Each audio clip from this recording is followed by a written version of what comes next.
15 of the dumbest trades in NBA history. There's a lot of horrible trades in NBA history. The day I'm recording this, a couple days ago, a big trade happened.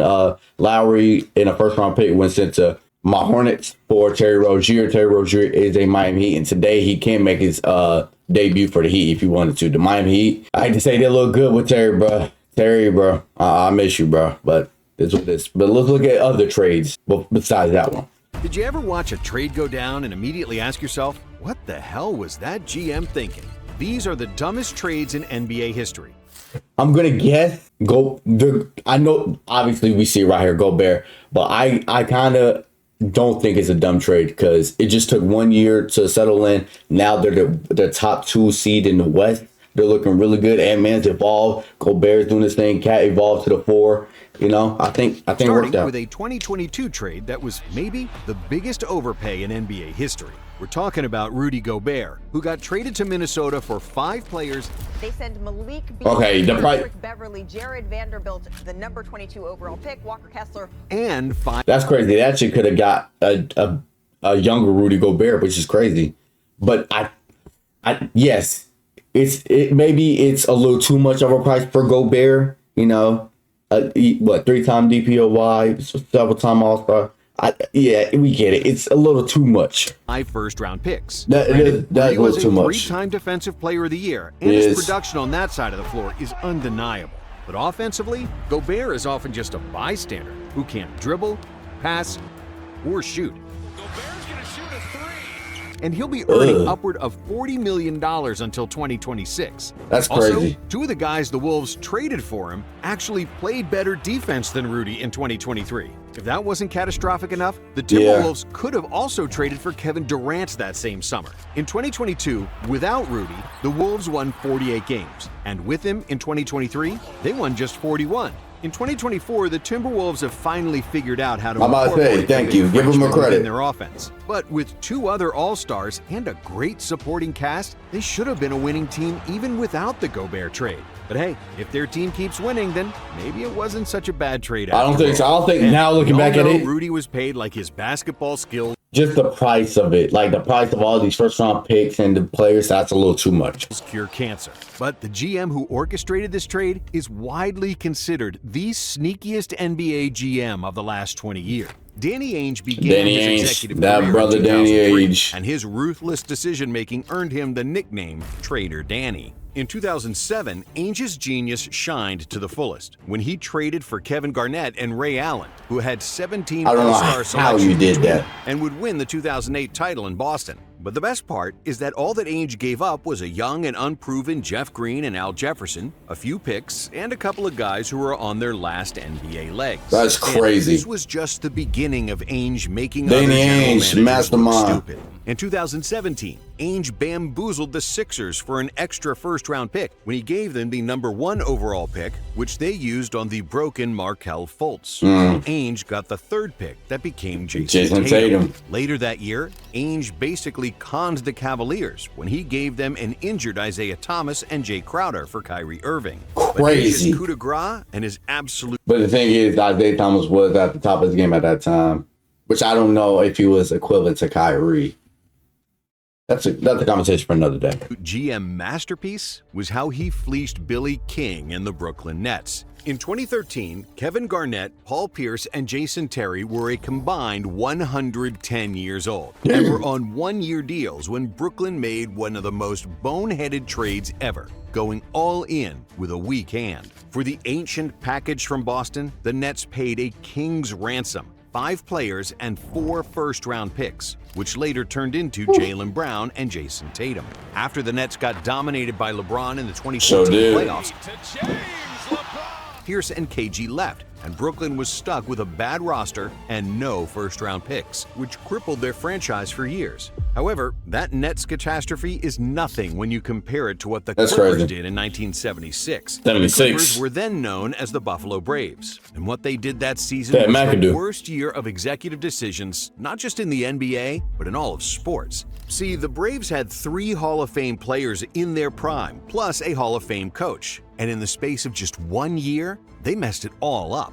First, after he lost the 1976 conference finals, the Braves fired coach Jack Ramsey, who would go on to win the NBA title with Portland the very next season. Crazy. 2 months later, when the ABA merged with the NBA, Buffalo got incredibly lucky to select Moses Malone in the expansion draft. Malone was already an all-star in the ABA, but when he came to the Braves, they inexplicably kept him on the bench. What? When Malone protested, they traded him just 2 weeks into the season in exchange for 2 first-round picks. Malone would go on to win 3 MVP awards, along with 12 more All-Star selections, and he's in the top 5 all-time in rebounds and top 10 in points. But the Braves weren't done yet, because in 1972, Buffalo drafted Bob McAdoo. By 1976, McAdoo was already a 4-time All-Star, 3-time scoring champion, and the league MVP. But that clearly wasn't good enough for the Braves, who traded one of the top 3 players in the NBA to the Knicks for John Gianelli,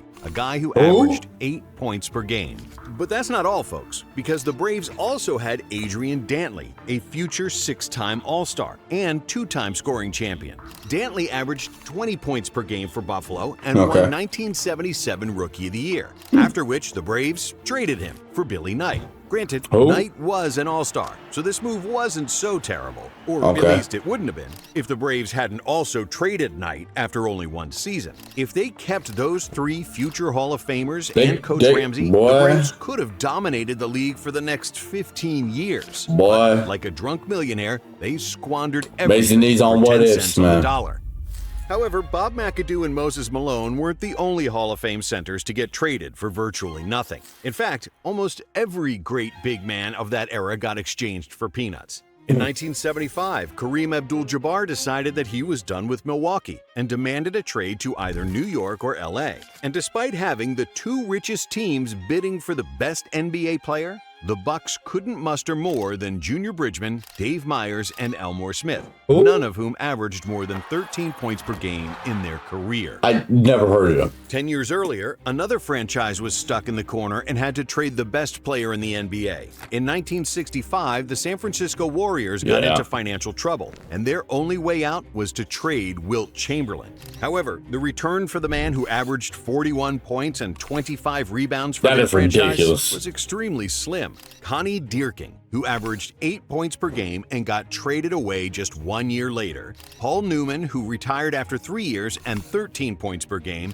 and Lee Schaefer, who retired before playing a single game for the Warriors. I don't know who these guys are. Would go on to win the title with the Sixers. But after just 4 years, he demanded another trade. And just like the Warriors, the Sixers also dropped the ball, receiving 2 players who averaged less than 10 points per game. Is that Porzingis from the 60s? Archie Clark, who was an aging all-star past his prime. But as dramatic as Wilt's lopsided trades were, it's even crazier what happened to his arch nemesis, Bill Russell. Before the 1956 NBA draft, the Celtics coach and GM Red Auerbach first traded all-star Ed Macauley and Cliff Hagan to the St. Louis Hawks to move up in the draft and secure the 2nd pick. The Hawks didn't want to draft Russell because their owner was racist, and so they were glad to make the deal with the Celtics. Still, Boston was in a bad position because the Rochester Royals also get in the way of Russell. championships. They Crazy. were picking number 1. But since the Celtics owner also owned the Ice-Capades, a hit ice skating traveling show, Auerbach convinced Rochester to pass on Russell in exchange for several Ice-Capades performances over the years. Somehow, both the Hawks and the Royals accepted those deals, and Russell became a Celtic, where he would win 11 championships in the next 13 seasons.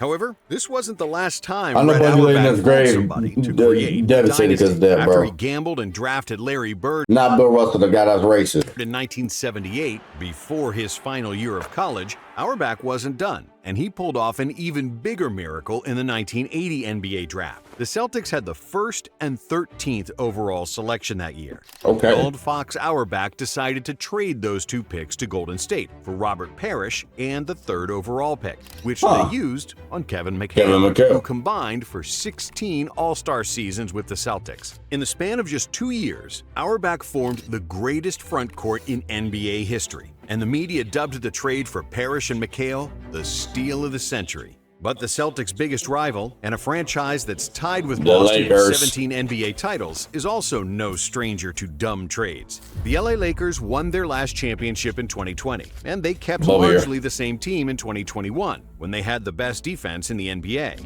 But after the unlucky injuries to both AD and LeBron, the Lakers got bounced out of the 2021 playoffs in the first round, and then they stupidly decided to part ways with the best perimeter defense in the NBA to add another layer of golden paint. In one of the worst deals in Lakers history, LA sent out Kyle Kuzma, Kentavious Caldwell-Pope, Montrezl Harrell, and one first-round pick in exchange for a 33-year-old Russell Westbrook and his max. I don't do it like that. He did just come off another year averaging a triple-double, regardless of the age. Contract. Because of that, they also couldn't pay Alex Caruso and Dennis Schroeder, which plummeted their defense and killed their floor spacing. Even with LeBron. Don't say couldn't, because Schroeder had his chance. He had a chance.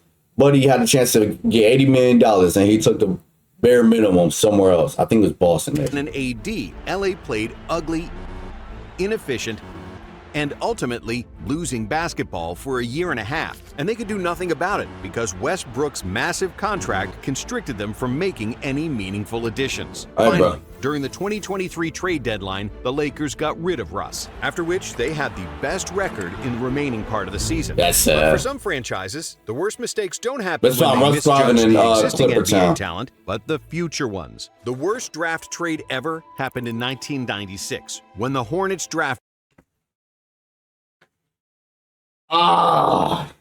Kobe Bryant, but then immediately traded him to the Lakers for Vlade Divac, who spent just 2 years in Charlotte and averaged 11 points per game.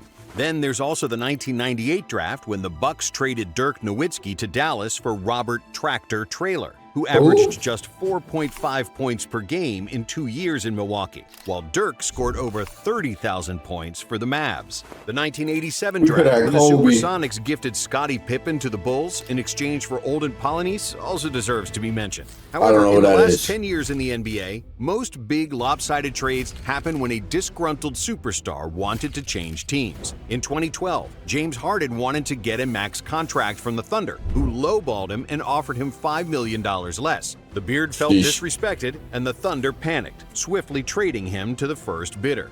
Daryl Morey, whom Harden currently hates more than anyone. Daryl Morey is a liar, and I will never be a part of an organization that he's a part of again. Correctly believed that James was a superstar. Obviously, working hard to get back to being a championship contender, and we feel like James Harden is a player we can build around. And he got him for 20 cents on the dollar. In the next 9 seasons, James averaged almost 30 points per game for the Rockets, and his trade was the beginning of the end for the Thunder's dynasty. And a guy who wasn't always Harden's biggest fan. We said, I would hate to play with this guy. He dribble, and then shoots a step back three. Did the exact same thing as James 20 years earlier. In 1992, Charles Barkley felt that he was rotting in Philadelphia and wasting his prime on a bad team. So the Sixers agreed to trade Barkley, who was arguably the second best player in the world. But all they got for him was a season and a half of Jeff Hornacek and a couple of bench riders. Some honorable mentions are when Indiana traded Alex English to Denver just before he blossomed into an eight-time All-Star. Or when the Spurs traded the best rebounder in NBA history to the Bulls for Will Perdue, who averaged 4 points and 4 rebounds per game. He's a school if you want to teacher, learn boy. more about the NBA, click on this video right here. And subscribe. All right, well, shout out to Nonstop for the video. That was a very interesting video, okay? Some of those I didn't know, like the little facts here and there. I did not know that, so that's pretty interesting. Let me know if you guys learned something about this video. If you guys want more of these basketball videos, let me know. Leave a like, subscribe, all the good stuff. We do this every other day. And I'll see you guys next time, man. I'm out.